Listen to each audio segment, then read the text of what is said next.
Hello friends, কেমন আছো সবাই? আমি পিয়ালি আর তোমরা দেখছো আমার চ্যানেল ডেলি। পৌষ সংক্রান্তির দিন পিঠে হবে না তা হয়? আজকে মা একটা নতুন রেসিপি ট্রাই করলো। এই পিঠেটা মা প্রথমবার বানাচ্ছে। এটার নাম গোকুল পিঠে। এর জন্য প্রথমে দুধ ভালো করে জাল দিয়ে গাঢ় করে নিতে হবে। তারপর তাতে গুড় মিশিয়ে সেটাকে ভালো করে জাল করতে হবে। আর তাতে দিয়ে দিতে হবে একটু এলাচ। এলাচ দিয়ে মিশিয়ে সেটাকে ভালো করে জাল দিতে হবে যতক্ষণ না দুধ গাঢ় হয়ে যাচ্ছে।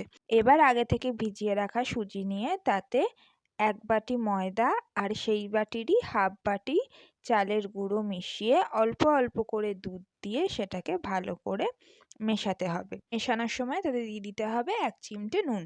দিয়ে সেটাকে ভালো করে মেশাতে হবে। অল্প করে দুধ দিতে হবে আর ভালো করে মেশাতে হবে যতক্ষণ না ব্যাটারটা একটা থিক ব্যাটারে পরিণত হচ্ছে। এর জন্য একটা থিক ব্যাটারের প্রয়োজন, যাতে খুব পাতলাও না হয় আবার খুব গাঢ়ও না হয়। এইদিকে আমাদের দুধটাও রেডি হয়ে গেছে। দুধ ফুটে ফুটে দেখো কতটা গাঢ় হয়ে গিয়েছে। আমরা দুধটাকে নামিয়ে একটা আলাদা পাত্রে দুধটাকে রেখে দিতে হবে। এবার পালা নারকেলের ছাই করা।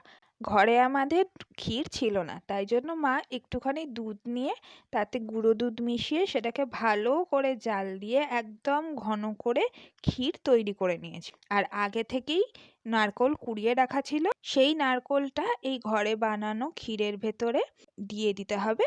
তারপরে সেটাকে ভালো করে নাড়াচাড়া করতে হবে যতক্ষণ না ক্ষীরটা নারকোলের সাথে মিশে যায়। ঘরে ক্ষীর না থাকলে খুব সহজে এই ক্ষীরটা তৈরি করে নেওয়া যায়। তার জন্য অল্প পরিমাণে দুধ গরম করে তাতে গুঁড়ো দুধ মিশিয়ে সেটাকে ভালো করে জাল করে নিতে হয় যাতে একদম গাঢ় হয়ে যায়। এবার ওই নারকোল কুড়োনির মধ্যে দিয়ে দিতে হবে গুড়। গুড়টাকে ভালো করে নারকোলের সাথে মেশাতে হবে যতক্ষণ না গুড়টা পুরোপুরি মেল্ট হয়ে যাচ্ছে। কন্টিনিউয়াসলি কিন্তু খুন্তি চালিয়ে যেতে হবে, না হলেই কিন্তু ছাইটা কড়াইয়ে লেগে যাওয়ার সম্ভাবনা থেকে যায়। ভালো করে কন্টিনিউয়াসলি নাড়াচাড়া করতে হবে আর গুড়টাকে ভালো করে নারকোলের সাথে মেল্ট হতে দিতে হবে। গুড়টা ভালোভাবে মেল্ট হয়ে গেলে তাতে একটু কাজু কিশমিশ মিশিয়ে দিতে হবে, তাহলে খেতে আরও বেশি ভালো হয়। ব্যাস, ছাইটা রেডি।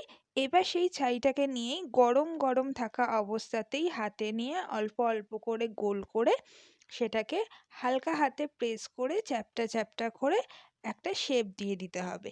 এইটা খুব ইম্পর্ট্যান্ট একটা স্টেপ। এটা ওপরেই ডিপেন্ড করছে পিঠেটা কেমন হবে। দেখতে হবে যাতে এটা ভেঙে না যায়। খুব গরম, হালকা গরম গরম অবস্থাতেই কিন্তু এটা করতে হবে। ঠান্ডা হয়ে গেলে কিন্তু এই শেপটা আর তৈরি করা যাবে না। হালকা হাতে গোল বানিয়ে সেটাকে হালকা হালকা করে প্রেস করে এই শেপগুলোকে তৈরি করে নিতে হবে, যাতে খুব বেশি একটা মোটাও না হয় আবার খুব পাতলাও না হয়। এতে কিন্তু ভেঙে যাওয়ার চান্স থাকে।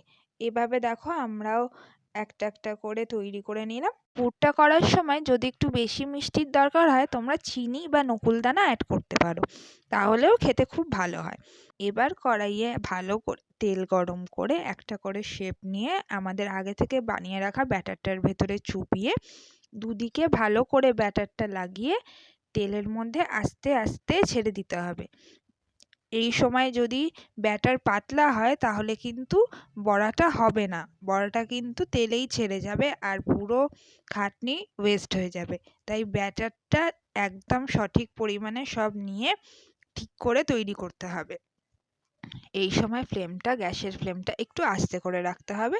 প্রত্যেকটা বড়া ছাড়া হয়ে গেলে সেটাকে ভালো করে গোল্ডেন ব্রাউন অবস্থায় হওয়ার জন্য একটু ভাজতে হবে। তেল দেখো, আমি একটু তেল নাড়াচাড়া করে নিচ্ছি যাতে প্রত্যেকটা বড়ার গায়ে ভালো করে তেলগুলো লেগে যায়। এবার পিঠেগুলোকে গোল্ডেন ব্রাউন করে ভেজে তুলে নিতে হবে। আর আগে থেকে করে রাখা দুধটাকে গ্যাস অন করে গরম করতে বসিয়ে দিতে হবে। তারপরে সেই বড়াগুলোকে ওই দুধের মধ্যে গরম অবস্থায় ছেড়ে দিতে হবে। আর একটু ফুটে গেলে গ্যাস অফ করে দিলেই আমাদের তৈরি দুধ গোকুল পিঠে। ভালো লাগলে লাইক আর সাবস্ক্রাইব করতে ভুলো না।